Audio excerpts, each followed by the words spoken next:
So, ito po meron pong inulat dito yung PCG. Ito po sinasabi na ito pong China ay sinisira po yung mga coral reefs diyan sa ating karagatan. Nasakop po ng ating exclusive economic zone. So, bago po tayo magbigay ng reaksyon, ay babasahin po muna natin ang kabuuan nitong naturang ulat mula po dito sa isang legitimate news agency.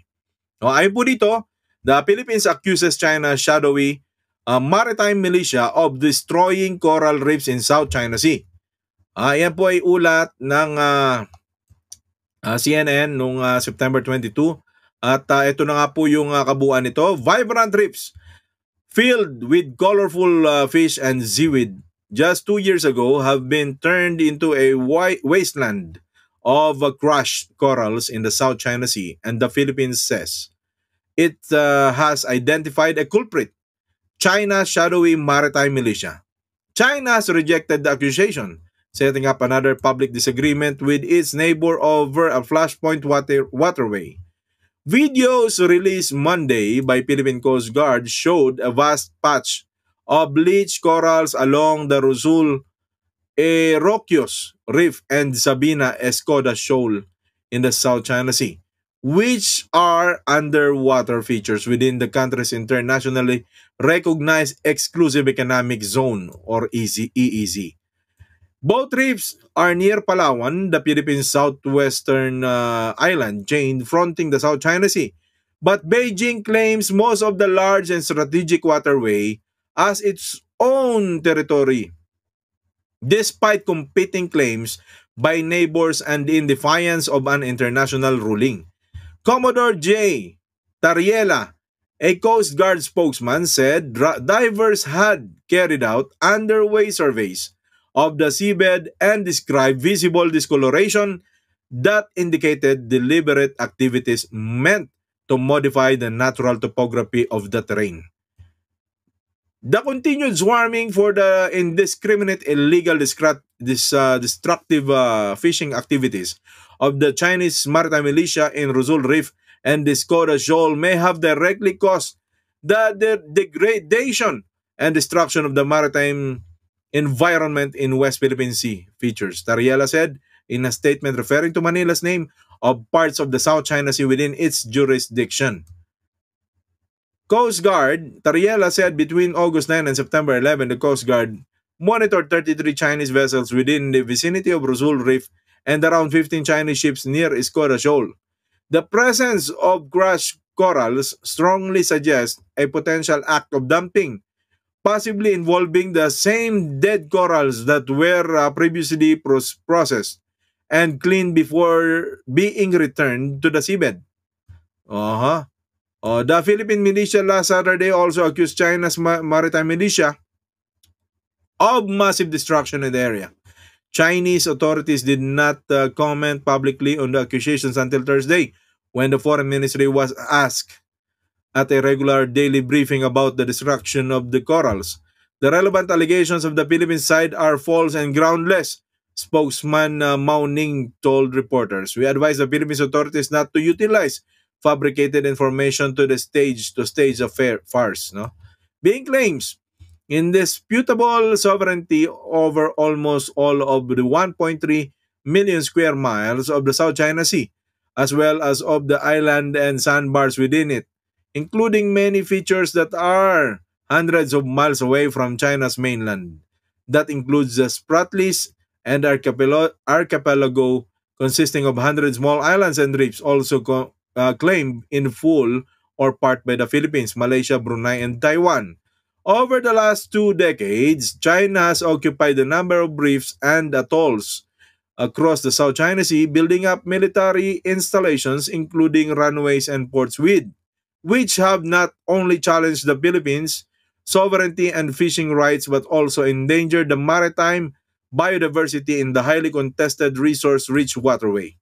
Some of the atolls and islands that were built on sustained land reclamation takes place, often with reefs being destroyed first and then built on.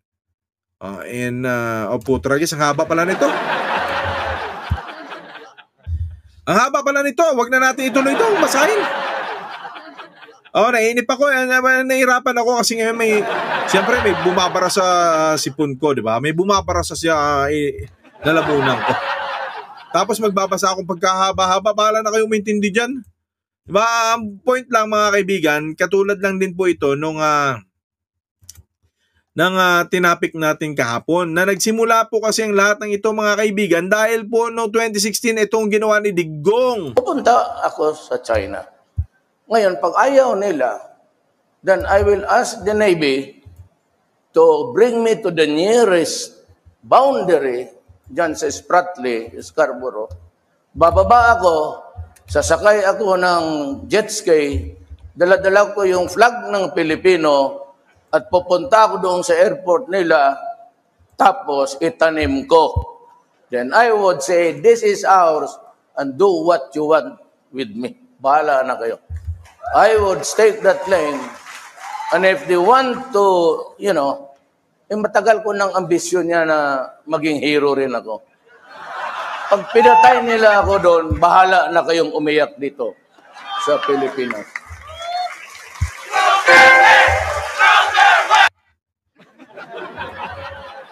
So mga kaibigan, dyan po kasing lahat nagsimula ito. Diba? So kahit anong gawin po natin ngayon, 2016 pa, nagsisisigaw na ako, nako, patay tayo dito. Diba? Nasayang po mga kaibigan yung sinimulan po ni Noynoy Aquino na nabaliktad po sa pamamagitan ng black propaganda. Diba? Si Noynoy Aquino po do the back channeling and the legal efforts, no? Panahon po yun ni Noynoy. So dinala po natin ito sa The Hague, no? Dinala po natin ito mga kaibigan doon po sa The Hague, sa the Netherlands, ng Administrasyong Aquino. If some of you could still remember, included po doon sa powerhouse delegation ng Pilipinas was then Justice Antonio Carpio, Senador Justice Secretary Laila de Lima. Andun din po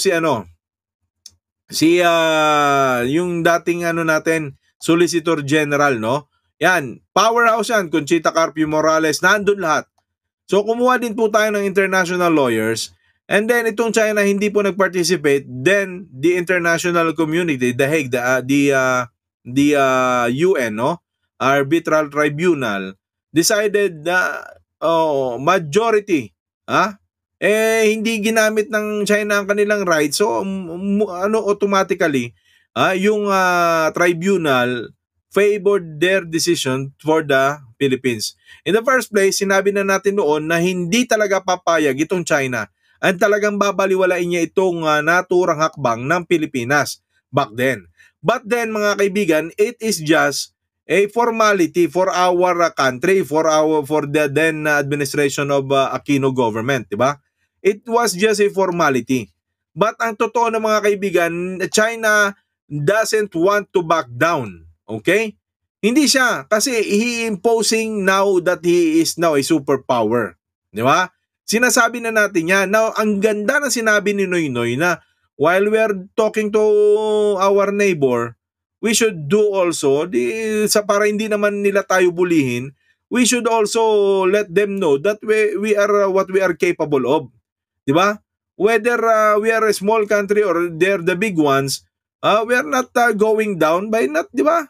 So, we may go down but we cannot go down without swinging, diba? So yun yung sinasabi noong administrasyon na yon.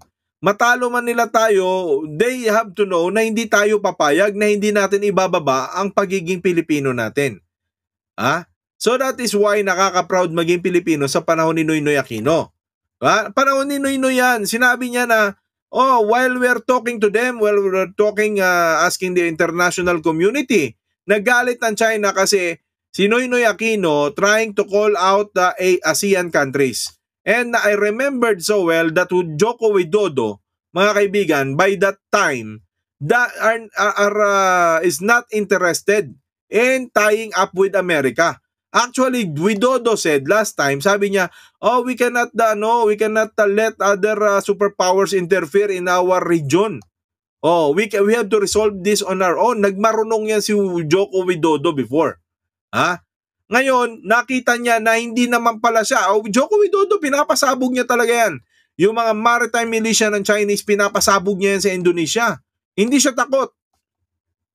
Diba? Tumapak ka sa dagat namin, bangka, militia, pasasabugin namin yan. Oh, like Japan too. May pambomba kayo ng tubig, may pambomba din kami. We also have water cannon. Diba? So that's what Noynoy Aquino did actually. Kino-call out niya itong Canada, itong America, itong UK, the British, diba? Itong South Koreans, itong Japan, lahat yan kino-call out niya. The G2 Summit. Diba? So ngayon, talagang lahat ng mata ng international community, including Germany, mga kaibigan, ay naka-close contact talaga. Dito po sa nangyayari sa ating karagatan. Diba? Sayang mga kaibigan na lahat ng yun, pagpasok po ni Duterte, nagbago po. Kaya po, the whole 6 years mga kaibigan, namatay ang issue kasi sinong gaganahan makipag-usap na bansa kung ang presidente nyo nang wawalang ya, nang bababoy, nang babastos. Di ba? Binabastos niya i-call sabi niya, dun sa mga taga-West, taga-EU, sabi niya, yung mga puti daw, mga ano yan di ba? Yung pedophile daw yung mga puti. Isipin mo yon, di ba? Sabi niya in front of the public. Sabi niya, sinong gusto ngayon tumulong sa'yo? Oh, yan po ang problema ngayon. And ito hindi na bago.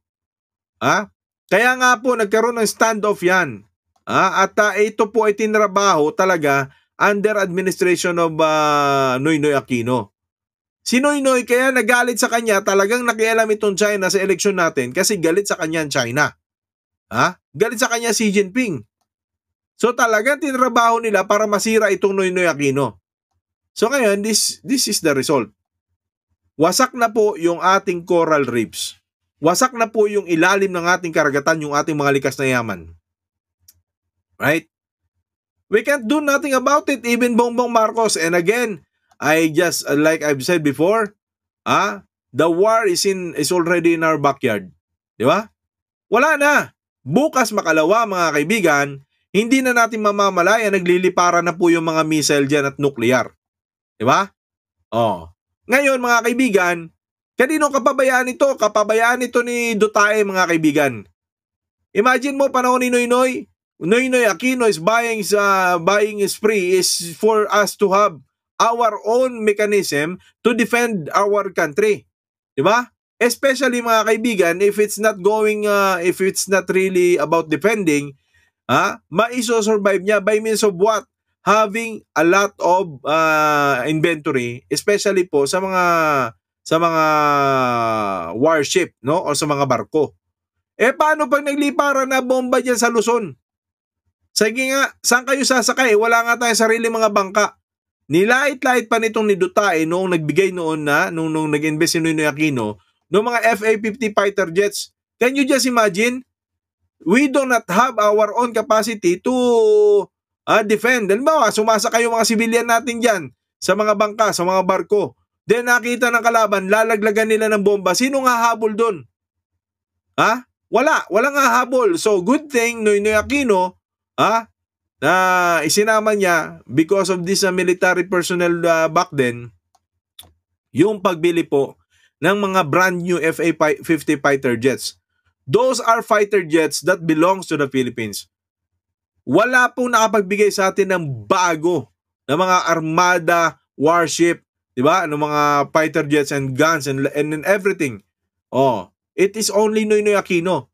Even if you Google it, sino po nag-modernize na tumama talaga? Ang Modernization Act po ginawa sa panahon ni Ramos, pero wala pong nangyari. Di ba? Kaya mga kaibigan, yan nga po yung sinasabi natin na magsisi man daw at magaling, sisi ka pa rin. Sisi ka talaga mga kaibigan, magsisisi ka. So, wala tayong magagawa kundi wala tayong magagawa dyan kasi isipin mo ba naman mga kaibigan Pagkatapos nung anak, ng ama, dudugtungan pa nitong anak, di ba, na isa na magtuturo pa daw ng Chinese development, di ba?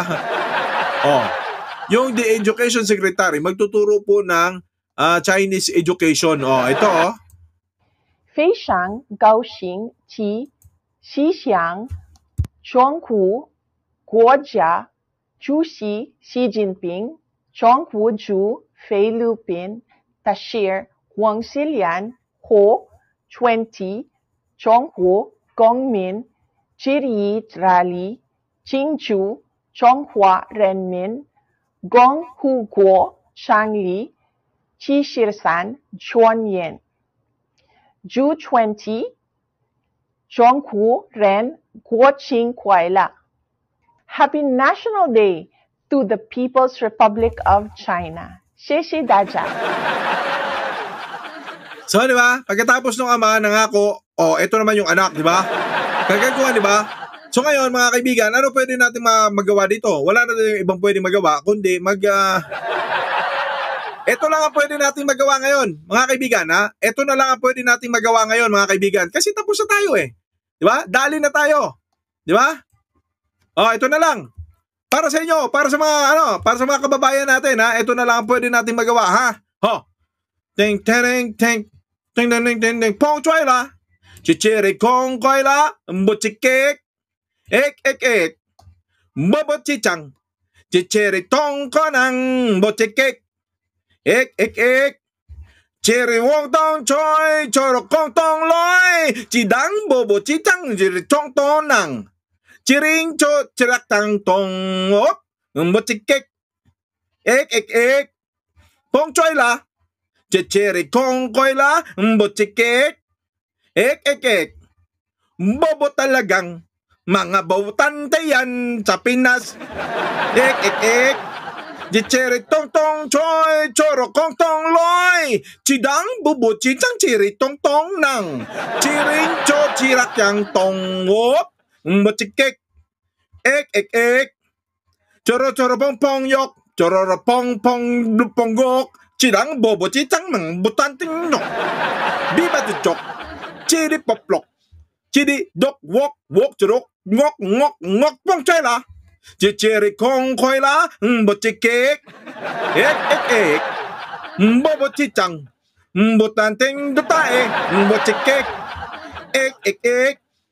Chiri wong tong choy. Choro kong tong loy. Chidang bobo bobo tanting mga butanting yan. Chiring ko chirakang tong wop.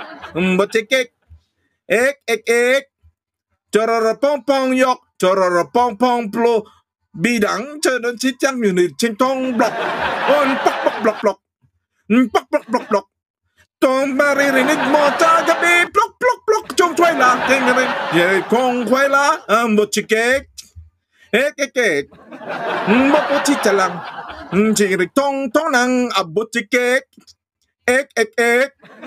Chiri wong tong choy. Choro tong tong loy. Chidang bobo chichang nam dota Chiring chong chirak chang tong wop. Buchikek. Ek. Ye buchikek. Ye ba buchikek.